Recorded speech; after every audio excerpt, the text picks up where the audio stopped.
Okay, so I'm speaking with you today about spirit guides, and I wanted to tell you a little bit about why we got on this topic. I personally have been reading books recently, and I wish I had the titles in front of me because I can't think of them off the top of my head. But people keep mentioning spirit guides and how they can be used, or they can be useful as a support system in your day-to-day life. And that really intrigues me and interests me, but I actually don't know very much about it. And then recently, as I was just mentioning to you, one of the girls in my Manifest More course asked in our Facebook group about spirit guides and how she can tap into that and sort of call them in and ask for help. And so this is what led me to ask experts like yourself about what spirit guides even are and how we interact with them and how they can be of support in our life.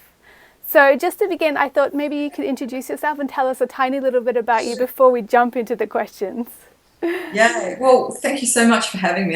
This is a real honor, and I think it's no kind of coincidence. I think people that are meant to find each other do find each other. So I'm glad that you found me. So I thanks agree. very much. My name's Denise Litchfield. I'm a clairvoyant. That means I see dead people, and I'm a psychic and a medium. So all that means is that I'm really intuitive, and I've worked really hard to build up my Facebook connections, I suppose, in the other world. Wow, Yeah. that's incredible. So when you say dead people, are dead people spirit guides as well? Yeah. Look, I just say dead people because I know that that's probably what people can relate to. Yeah. Um, it's funny because there's a lot of information out there on spirit guides, so I can only give you my take Yeah. on it. But spirit guides, yes, they generally are considered dead people in the way that your spirit guides usually have to have an earth life somewhere along the line in Okay. order to be able to guide you because they need to have that experience of what it's like to be human and have the struggles in a human world so they can relate to you. So when they go over to the other side, they can go, yeah, actually, I'm going to work with you because you're struggling with something or other that I know I struggled with, so we're going to be a good match. Ah, that's interesting. So who or what exactly are spirit guides? Right. Spirit guides generally are, they say discarnate, so they're people without bodies that have moved on and they're in another plane. And the spirit world is just an arm's length away. It's not somewhere above or below. It's like they're right there. They're just in another kind of channel almost, or another radio station, or another frequency. Um, and they are there specifically to help you along your spiritual path. So they exist because they advance on their spiritual path by helping us. Yeah. That's so interesting. So they are actually there to help us. They're not just like, oh well, I'm busy being a spirit, but if you really need my help, I will do it. Yeah, I'm Fine. just going to pluck my heart up and sit on a cloud. Yeah, But I mean, that'd be pretty boring after a few thousand years, right? that's true. And we all advance, just like we advance through our life now, and we all want to get better, and we all want to move on with our personal journeys and our goals and our life purpose. Well, that doesn't stop when you pass on, Yeah. because you're still a consciousness, you're still you. You just the only thing that's missing is your body. So how do we find our spirit guides? How do we call them in? And how do we decide who is right? Or like, what's Yeah. that process? Right. That's cute because there's actually six types of spirit guide Okay. generally. Right. So I can break that down for you a little bit later on if you want. But to help you on, you don't even need to know that. The spirit guides are always there and you're never alone and you're always loved. So when you think that they're not there, they are there. It's just that sometimes we have trouble tuning in because we've just got our everyday lives and we've got a Facebook and we've got our iPhones and we've got all this stuff that's kind of this mental, it's like a cloud of, like when you look over a city, sometimes when you see that haze over a city, that's kind of what it looks like energetically for a spirit guide. So they have to Wow. like break through that. So a lot of the times, to answer your question, they're always there. It's not them that can't get through. It's us that don't listen or forgot how to tune in to them. Yeah. So how do we learn to listen and tune into them? Getting still and quiet and trusting. And that sounds really basic. And I wish I could say, do this 5-day course and you'll be instantly connected to your spirit guides. It doesn't work like that. It's old-fashioned. It's the slow cook method of spiritual advancement, is what we like to say. So it's getting quiet, doing things like walking in nature, setting 10 minutes aside to meditate, anything that's going to still your mind so you get quiet and you let that little voice come through, the one that you actually know already, the little voice that might say, hey, don't cross the road, or look right, or that person, yeah, I really like that person, or that person, no, those kind of little intuitive, that's your intuition, that's the spirit guides already working with you. Why do we want spirit guides in our lives? How can they help us? And is that where the 6 types come in? They're always there to help us. The thing is that we need to learn to help ourselves by learning to listen better and tune in better, and that's the big game. I don't think anyone ever stops learning how to do that. They can help us with all sorts of things, but basically it's around our personal growth and our life purpose. So while you might love the idea of having a personal parking spirit guide, and surely there might be those, but some of them like a job that's a little higher up the scale than that. Yeah.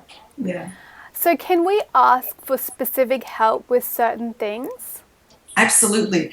In fact, spirit guides are there. Remember that their word is guide. So they are there to guide. They're not our bosses. They're not our servants either. They're sort of like someone like your best mate, almost like someone who knows a whole lot more than you, that loves you to bits, like your favorite grandma, who you can always go to, and she'll get you no matter what, and have that lovely advice that just feels right at the time. So they're like that. They're not to be ordered around or commanded. They're just people really like you and I that are here to help. I'm so curious. Would you have any real life examples of from yourself or some clients that you've worked with where they've asked or called in help from a spirit guide and they've shown up? Yeah. There's a lot of it happens subjectively. So that means in your mind you experience it, but it's happening, when you're in meditation, so it happens in your mind's eye like a dream. Or you get, I know my spirit guide's nearby because I get this, it feels like I've got ants in my hair. I feels like there's a breeze and my hair's getting ruffled. And that's one way I know my spirit guide is there. And we call them calling cards, or like personalized ringtones. So you get to know, oh, it's my spirit guide because it's this. Or you might get this little touch like that, and it's like, oh my goodness, someone just touched me. Or you get those tingles, when you get the chills and the shivers. Yeah. That's usually a presence of your spirit guide saying, yep, I'm here, I'm with you. That's really interesting. I get those chills quite often, even when it's really hot, I like suddenly shiver and people are like, what are you doing? I'm like, I don't know, just there's a feeling, I don't know. Yeah. That's it. Sorry, and for me, I don't often call it spirit guides, but I just feel things and I follow those feelings, but I know that I'm being guided maybe by a spirit guide, maybe not, I don't know. But if it feels like that, then I understand it. Yeah, and spirit guides are a feeling. That's usually how people experience them, because when they come close, you can feel the presence and you feel something change. There's something about you definitely, whoa, and there's a bit of an intensity there, or you feel a bit of a rush. And that usually means that they've come close. And it's those times when you tap into or you follow your intuition, and then that gets stronger like a muscle. Yeah. So the more often that you trust that and listen to that little voice and that intuitive feeling or that pull, the stronger it gets. And that's how you can work with your spirit guides. Do you notice that dead relatives often come into our lives as spirit guides? That's one of the types of spirit guides. Okay. Yeah, ancestors. Yes. They're one of the types of spirit guides because they come because they love you. The bond of love is really, really strong, and they might not even have had to have known you. There are probably about the funniest example of that would be a reading I did for a lady in Chile. And her grandparents came through in the reading as spirits, and they were standing next to me and they were talking to me and they were saying to me, "We like your little garden on the balcony. You've got some lovely plants on the balcony." Mm. And this lady blushed bright red. She said, "Oh my goodness, oh my goodness." And she's burst out laughing because she was actually growing weed on her balcony.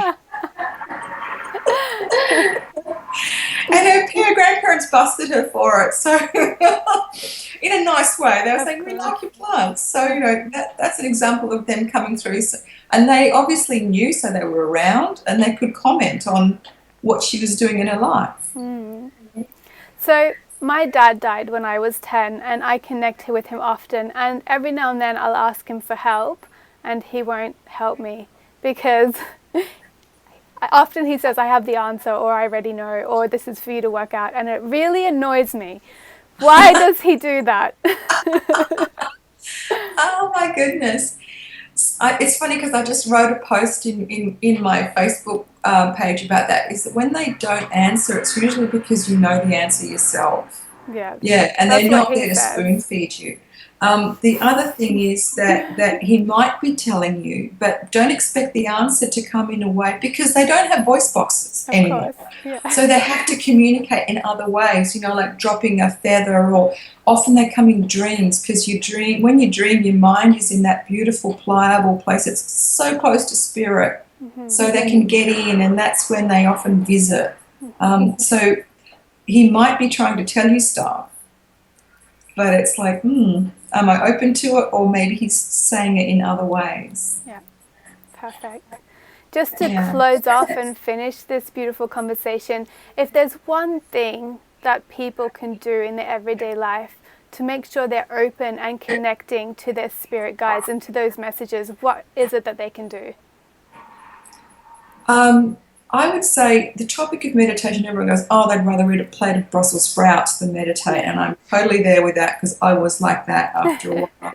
But anything that encourages that restful, open, contemplative type state. It could be walking your dog. It could be doing the dishes. When your mind is just sort of occupied and you're just kind of drifting off.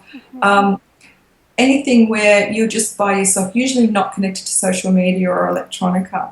But if you can just find 10 minutes in a day just to sit and go, "Okay, spirit guides, I'm here.